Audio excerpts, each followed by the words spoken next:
Very rare. So, David Chalian, this lawyer comes forward. Irony of ironies, you know, with the president saying all of these things that aren't true about the privilege, attorney-client privilege. One of his own attorneys gets called by the president, reportedly, for advice, and then decides to talk to the media about it.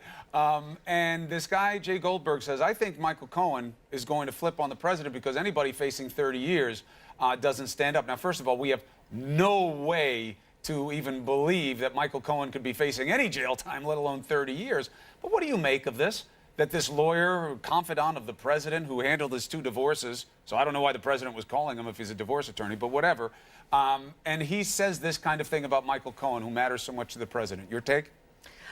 My take is, I think that if you've been observing the Trump-Cohen relationship, even in recent weeks with the Stormy Daniels swirl around his head before the raids, you have seen a two-way street of public embrace. Come to Mar-a-Lago, and we're going to have dinner, and we're going to do this publicly, and I'm going to show people we're still together, even though you're mired in this controversy. Michael Cohen saying I would jump off a building before I would flip on him. So the relationship publicly has remained rock solid.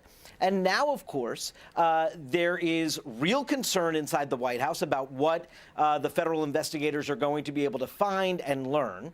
Michael Cohen, Chris, as you know, we say how close they are. Their closeness is important, but what is really important is what brings them together. And that is that Michael Cohen is the protector at every potential political weak spot and pitfall that Donald Trump has experienced in his career in the last 15 years or so. So he knows every weak spot of what could be a potential public problem for Donald Trump. That's what Michael Cohen has worked on. So you see some people who claim to have Donald Trump's best interests in mind, calling him and saying, be very careful about remaining in such a public embrace with this guy.